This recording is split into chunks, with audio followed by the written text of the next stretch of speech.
कधीच नाही चुकणार तुमचे फेवरेट टीव्ही शोज झी5 सोबत, तेही एकदम फ्री।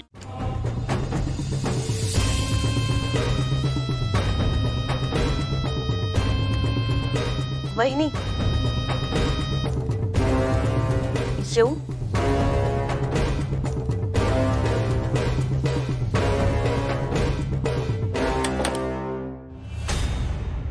काही नाही, हेच विचारायला आलो होती की तू काही ठरवलेस का? कशाबद्दल? हेच की सगळ्यांचा विश्वास बसावा यासाठी तू काहीतरी करणार होतीस ना? नाही अजून काही ठरवलंय। अजून नाही? असं का करतेस वहिनी? मला नाही सुचत आहे ग। अगं मला सॉरी, माझी चिडचिड होते, पण मला खरंच काही सुचत नाहीये ग केतकी। It's okay. पण मी तन्मय आणि फाल्गुनीशी बोलले हा। मी त्यांना समजावलंय की तू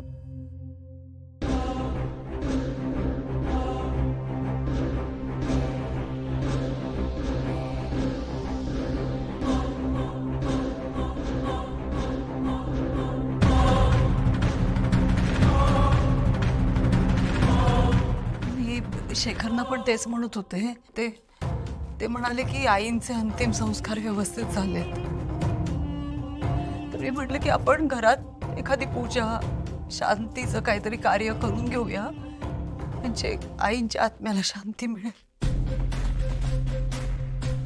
मावजी, मला खूप महत्त्वाची गोष्ट सांगायची आहे तुम्हाला।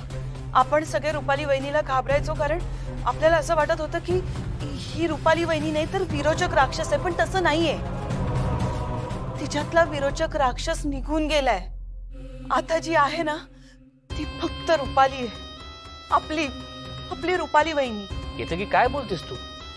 तुझा तुझ्या रूम मध्ये, हिच्या नादी काय लागते? भाऊजी प्लीज माझ्यावर विश्वास ठेवा, खरंच विरोचकाचा अंत झालाय।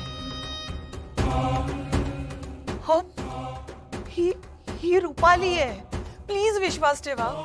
तुम्हाला असं नाही का वाटत आहे की आपण हिच्यावर अन्याय करतोय? विरोचक कोण विरोचक राक्षस? शेखर, मला खरंच कळत नाहीये। प्लीज विश्वास ठेवा ना माझ्यावर। मी तुमची रुपाली आहे, जिच्यावर तुम्ही इतकी वर्ष जीवापाड प्रेम केलं, ती रुपाली। भाऊजी बघा ना, तुम्हाला दया येत नाहीये का हिची? प्लीज विश्वास ठेवा ना। चल तुझ्या रूम मध्ये जा ये। हे बघ घेतली, मी गेले काही दिवस यावर विचार करतोय। तू म्हणतेस ते बरोबर आहे, पण यावर विश्वास ठेवून जरा कठीण जाते, मला थोडा वेळ लागेल। ये तू।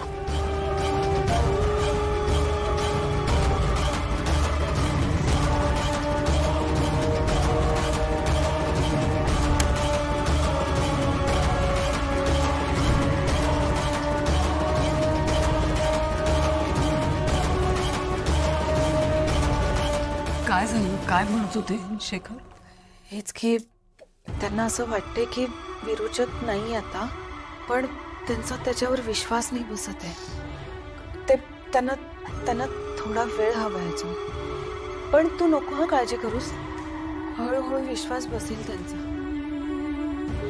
आता फक्त अद्वैत, नेत्रा आणि इंद्राणी ताई राहिले, त्यांचाही विश्वास बसेल। नको टेन्शन घेऊस।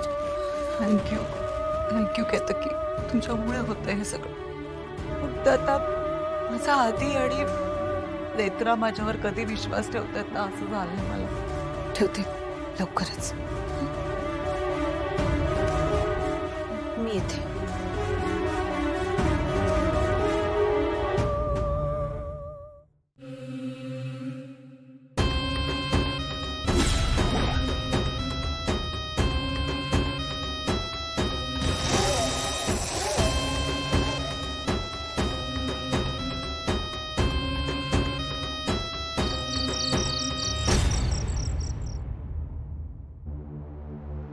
नयन कर्ण दोन अन मस्तिष्क ही एकाच हवे।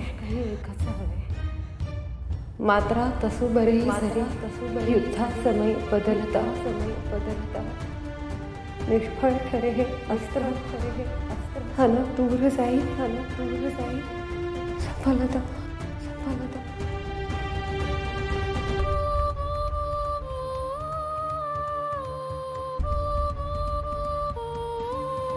निष्फळ ठरे हे अस्त्र हन दूर जाई सफलता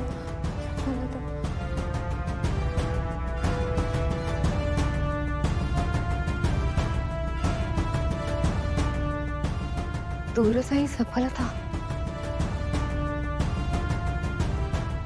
नेत्रा, काय झालं? साहेब निष्फळ ठरे हे अस्त्र अन दूर जाई सफलता. ह्या ओळींचा अर्थ खूप भीतीदायक आहे. निष्फळ ठरे हे अस्त्र म्हणजे एकदा त्या अस्त्राचा वापर झाला की पुन्हा नाही करता येणार का? एकदा त्या अस्त्राने आपण विरोचकाचा वध करण्याचा प्रयत्न केलाय, पण म्हणजे आता विरोचकाचा वध नाही होऊ शकत. त्या श्लोकात लिहिलंय दूर जाई सफलता, म्हणजे आता सफलता कायमची दूर गेली असं म्हणणं आहे का त्याचं? मित्र, जर विरोचकाचा अंत होणार नसतं तर अस्थिकट्यार आपल्याला परत मिळालीच नसती. अस्थिकट्यार आपल्याकडे याचा अर्थ विरोचकाचा अंत व्हावा हीच देवी यायची इच्छा आहे. श्लोकात लिहिलंय ना दूर जाई सफलता, मग त्याचा काय अर्थ होतो? तुला आता भीती वाटणं साहजिक आहे. मला एक सांग, तुझा देवी आईवर विश्वास आहे ना? आहे ना? मग देवी आई सगळं करेल. मला सांग, तू या सगळ्याचं टेन्शन घेणं कधी थांबवणार आहेस? नेत्रा, इथून पुढे तुझ्या चेहऱ्यावर छान स्माइल असायला हवं आपल्या बाळासाठी.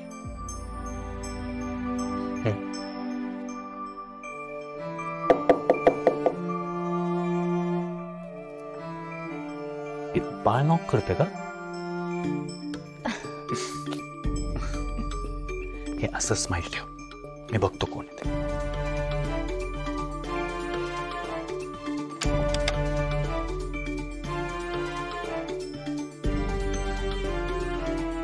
थोडं काम होतं तुमच्याकडे म्हणून आलो. बोला ना. सगळ्यात महत्वाची गोष्ट, विरोचकाचा माझ्यावरती विश्वास बसलाय अगदी पूर्णपणे. काकू, आर यू शुअर? अगदी 1000%. आणि मी हेही सांगितलंय की फाल्गुनी आणि तन्मयचा सुद्धा विश्वास बसलाय. काकू, तुम्ही ठरल्याप्रमाणे सगळं करताय, पण तुम्ही हो माहितीये, मी काळजी घेते स्वतःची. तू नको टेन्शन घेऊस बाळा. काकू, तूच जरा सांग आता नेत्राला. सतत कुठल्या ना कुठल्या तरी टेन्शन मध्ये असते. अरे आता मीच आहे ना, आता टेन्शन भागवानू माटे. हे बघ मी काय आणलंय, टंटणा इमली. घे. आणि बेबीचे छान छान फोटोज. हे बघ ना, किती क्यूट, किती मस्त बेबी आहे ना. छान हेल्दी बेबीचे फोटोज आहे ना. हे बघ किती मस्त स्माइल करतोय. आपण ना हे फोटोज बघत राहायचं तर आपला बेबी पण मस्त छान जन्माला येईल. झी5 ॲप डाउनलोड करा आणि पहा सर्व एपिसोड्स एकदम फ्री.